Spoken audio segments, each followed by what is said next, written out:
May gabi naasad ta sa atong programa karon no. So naaga punta sa Ezekiel.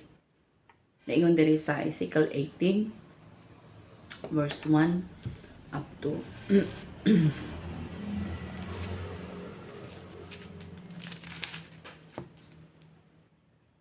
32. So nag-ingon ang pulong sa Dios. Ang kaakuhan sa matag usa. Unya ang ginumingon sa usa. Unya ang ginumingon usab kanako. Unsa may bot ni inyong ipasabot sa inyong pag subli-subli sa panultihon. Excuse. Bahin sa Israel nga nag-ingon, ang mga ginikanan mikaon ug aslom nga ubas. Apan ang mga anak mo ay gingiluhan. Ang Ginoong Dios nag-ingon, ingon nga ako ang buhi nga Dios, buhing Dios. Kining maong panultihon dili na ninyo gamiton dinhi sa Israel. Ako ang tanang katawan, ang mga ginikanan ug ang mga anak, ako ang tawo nga makasala mamatay. Pananglitan adunay tawong matarong nga nagtuman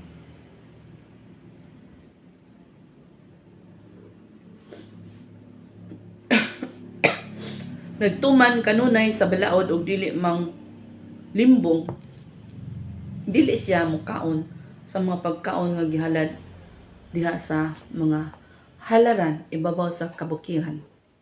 Dili siya musimba sa mga Dios sa banay sa Israel.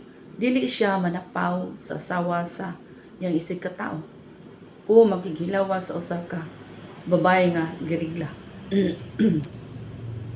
Dili siya mang dogdaog kang bisan kinsa o iuli niya ang garantiya sa tawo nga nakautang kaniya. Harita.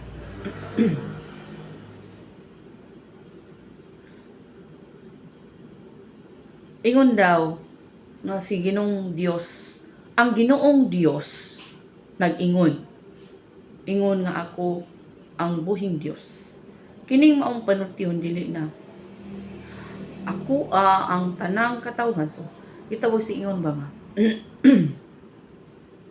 o panultihon, di na siya gamiton kundi si iyahan ang tanan, no? Iyahan ang tanan sa Ginoo. Niya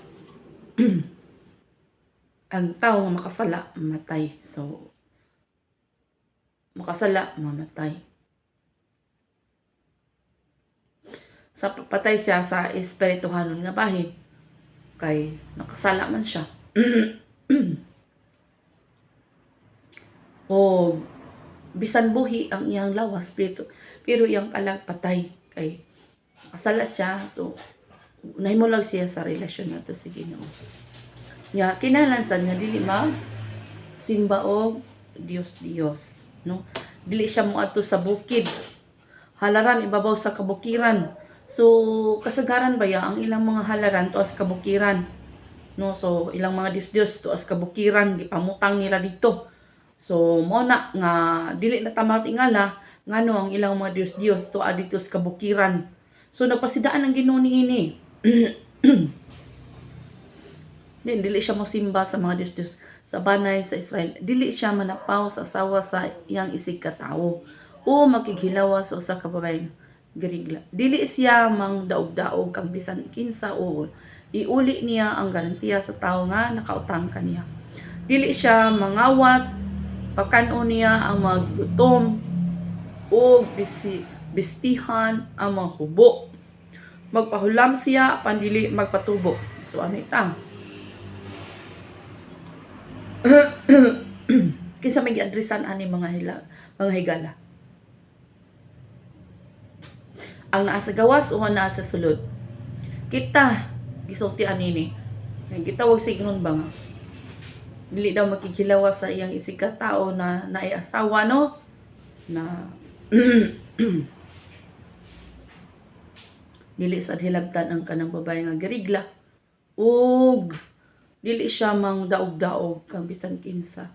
Nya iuli niya ang garantiya nga Itaw siyang what qualiteral what nasa na qualiteral kinalan iuli yang qualiteral iuli to niya yang garantiya ba yang adi kakahulam kung way qualiteral nana no so iuli gud nimo to nya dili maga pangawat pakanon niya ang mga gigutom o bistihan ang mga hubo. Magpahulam siya apan dili magpatubo. So dili magpatubo. Maglikay siya sa pagpakasala. Maghukom subay sa hustisya. O magkinabuhi subay sa akong mga balaod. Sa may balaod sige nung gitukod sa kalibutan. So magsubay daw. Ang maong tao matarong og maluwas gayud siya. So maluwas siya. Ang Ginoong Dios maoy nagsulti nini. Unya pananglitan may anak siya nga kawatan o pumatpatay og tao og dili mutuman bisan usa niining maong mga katungdanan mukaon hinuon siya sa mga pagkaon nga gihalad ngadto sa mga Dios manapaw sa asawa sa iyang isikatawo mudaog-daog sa mga kabos o mga timawa mangawat siya og dili muuli sa garantiya sa mga nakautang kaniya simba siya sa mga Diyos maghimo og mga sawalawayong buhat og mupahulam mga may tanto mabuhi kaha siya question mark no ang anak ang inahan ang ina ang maong tao daw nga nagbuhat sa ingon unya naa siya anak nga wala nagsunod sa iyang yapak so magbuhat og dautan so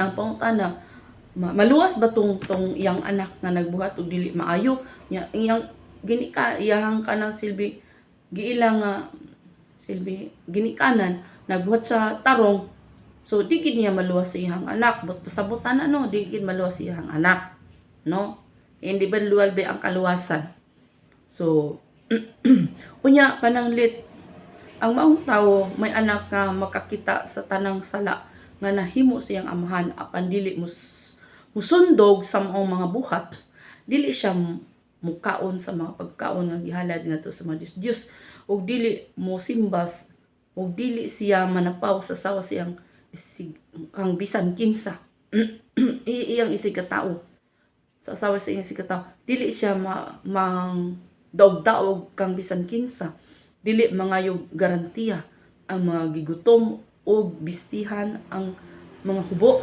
maglikay siya sa pagpakasala dili siya mudawat og tubo sa iyang gipahulaman ug magtuman sa tanan kong mga sugo tungod niini dili siya mamatay tungod sa sala sa iyang amahan kun dili mabuhi gayud siya ari na puta sa amahan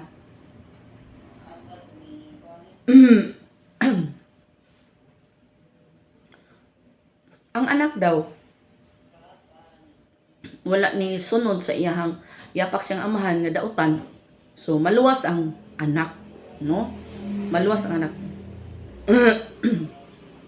apan kay ang iyang amahan ng limbong ug nangawat man gikan sa iyang isikatawo ug nagbuhat og dautan mamatay siya tungod sa iyang sala so ang amahan nagbuhat og dautan niya ang anak wala so dili madamay ang anak ang amahan ray may nakasala apan moingon kamo nganong dili man magantos ang anak tungod sa sala siyang amahan tanan no nganong di man daw magantos ang anak tungod sa siyang amahan kun ang anak magtuman sa balaod ug dili mang limbong ug magmatngon hinuon sa pagtuman sa akong mga sugo mabuhi gayud siya di ba ang promise sa Ginoo mabuhi gyud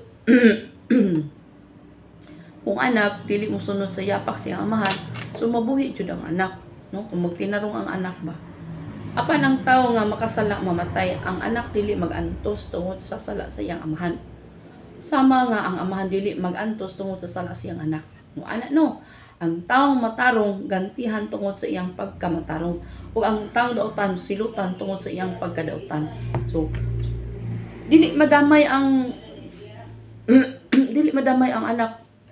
No, dili madamay ang anak sa binuhatan si amahan. Kung dautan man yung amahan, dili madamay ang anak. Pero ang amahan dautan niya, ang anak nagbitutan, dili madamay ang anak. Individual bang kaluwasan. So arita. Apan kun ang taong dautan maghinulso sa tanan sala nga iyang nahimo o mutuman sa tanan kong mga sugo o magbuhat subay sa balaod o sa katarong mabuhi siya o dili mamatay. So, ana yun nung maghinulso. Ang iyang kalag mabuhi, dili mamatay. Kalimtan sa hingpit ang tanan niyang sala og tungod kay gihimo man niya ang matarong mabuhi gayud siya. Dili ako malipay nga mamatay ang usa ka makasasala. Sige ingon diri. Dili malipay ang Ginoo ang usa ka makasasala. So, dili siya malipay sa palabihon ko pa hinuon nga maghinulsog siya sa iyang sala aron mabuhi siya. So, muna nga matingala ka ba nganong naay paglaygay, dili na yung patyon, sige ingon ang masama daw damo, matagal mamatay. So, mo ni ang tubag no, warning na nga ang tao nga makasala kung maghinulsol siya, so mabuhi siya. Unya, dayon, sige ingon diri sa pulong sino, dili ako malipay nga mamatay ang usa ka makasasala. Sige ingon diri, palabihon ko pahinuon nga maghinulsol. No, munang naagi suguon sa Ginoong tao ba aron maghinulsol ang tao. Siya sa iyang sala aron mabuhi siya. Dayon ang Ginoong Dios. Apan sa diha nga ang usa ka taong matarong mubiya sa iyang pagkamatarong o magpakasala o magbuhat sa mga salawayong butang nga gibuhat sa taong dautan, magpadayon ba siya nga buhi? Arita. Ang tao daw kuno nga matarong magpakasala nga magbuhat og salawayo, mabuhi siya? No? Magbuhat og salawayon, butang, magibuhat sa taong dautan, mapadayon ba siya nga buhi? So, question mark. Ingon siya, padamdam, dili. Dili na gayod mahinumduman ang mga matarong niyang buhat tungod sa pagbudhi o sa sala nga iyang nahimo. Busa mamatay siya. Diba? So, sige ngon, dili na hinumduman ang matarong nga buhat tungod sa pagbudhi o sa sala nga iyang nahimo o sa mamatay siya. So iyang kalag patay. Kung ang matarong nagbuhat og dautan, no? Ang matarong ba nagbuhat og dautan? So ikalimtan ang tanan niyang mga nabuhat. Kalimtan ang mga maayon niya nga mga buhat makalimtan. Hello. So pwede mapapa ang imong pangalan sa libro sa kinabuhi. Biblical man. Warning, aware kita kita. No. So, yun siya. Apan mo ingon gihapon kamo, dili matarong ang paagi sa Ginoo. Pamati katawhan sa Israel, dili ba di ay matarong ang akong paagi? Dili ba nga ang inyo mga paagi maoy dili matarong? Kung ang usa ka tawo matarong mubiya sa iyang pagkamatarong o magpakasala siya, mamatay siya tungod niini. Halo. No? Unsa gisgutan niya, patay sa kalang. Kung ang usa ka taong dautan mobiya usab sa iyang pagkadautan o buhaton niya ang husto o matarong, nagluwas siya sa iyang kinabuhi. Diba? Nagluwas siya sa iyang kinabuhi. Tungod kay siya mobiya man sa tanan niyang sala, mabuhi gayud siya. Apan ang katawhan sa Israel mingon, dili matarong ang paagi sa Ginoo. O katawhan sa Israel, dili ba di ay matarong ang akong paagi? Dili ba ang inyo mga paagi maoy dili matarong? Gitubag sila sa Ginoo. Busa silutan ko kamo, o katawhan sa Israel, ang matag usa sumala sa iyang pagkinabuhi. Nag-ingon ang Ginoong Dios, pag hinulsol kamo o biyai ang inyong mga sala aron dili kamo mga matay. Isalikway ninyo ang tanan ninyong sala o bag-uha ang inyong kasing-kasing ug hunahuna. So unsay kuman sa Ginoo. Bag-ohon ang kasing-kasing una-una. Nganong buot man kamong magpakamatay. Oh, no, tanang Ginoo ni nganong buot man kamong magpakamatay.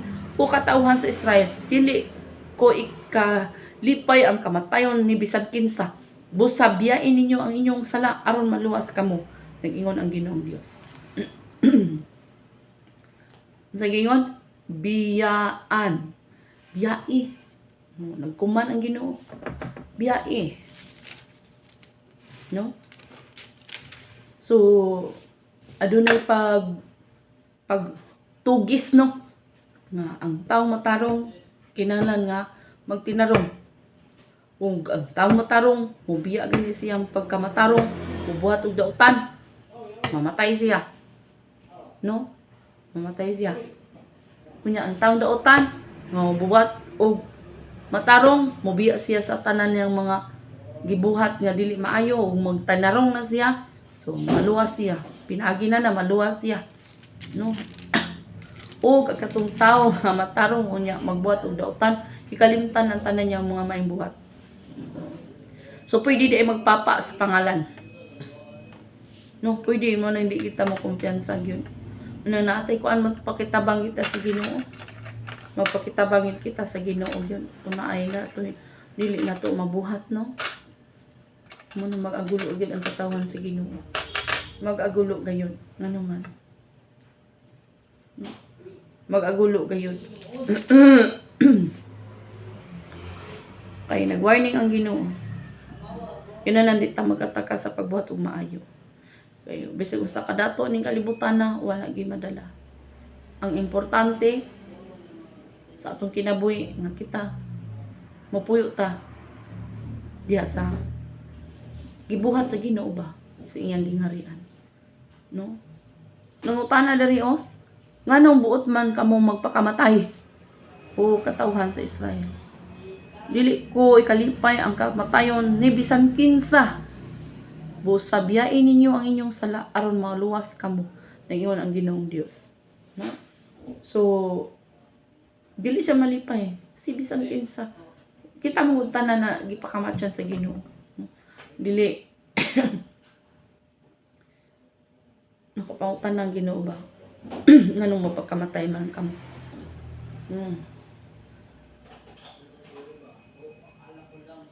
Anong buot man kamo magpakamatay.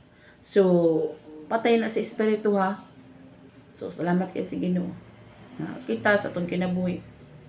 Na tinarong ta o katong kana bang gihisgot bitaw nga. Daghang klase sa pagpangawat, nakapangawat ka sa oras sa Ginoo. O arita no, di kay sa physical ka nangawat ka diha. Usa sada. Pero diri sa kawat nato pod sa espirituhanon nga bahin. Warning sa tanini. Warning sa tanini. May panahon nga kita paano pa mo bag an ba nga time nga malit. So nakakawat na ta sa oras sa Ginoo niya na. Nya inalang yun nga maabot ta dito na dili pa sugod naa na ta. You know? Na may usahay nga makaingon ta nga sama ni oy. Pero salamat tagda ko sa Ginoo na nga. Nga kita gitig antag pabor sa Ginoo nga. Nakamatapas ta sa buntag, manimbat ta siya. So dili na to kawatan ng Ginoo sa oras. Ano man. Counted man po na dito. Nagpalit-lit ka niya. Panahon sa ating duty, sayo kay ka. Panahon sa oras sa pagsimba, late ka. So wala na, gihapon ni mong Dios ang imong trabaho. So ana lang no, dapat ma-inlove ta sa Ginoo. Dapat ma-inlove ta sa Ginoo. No? Daghang klase sa pagkawat. Kawatan nimong Ginoo sa oras. Oh, so gikawatan nimo ang Ginoo sa imo nga tithes and offering. Ana ano? So ingana gyud sa tumang kinabuhi nga kanang mga itagtabang sa Ginoo. Mangayog itagtabang sa Ginoo.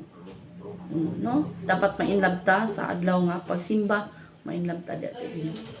God bless.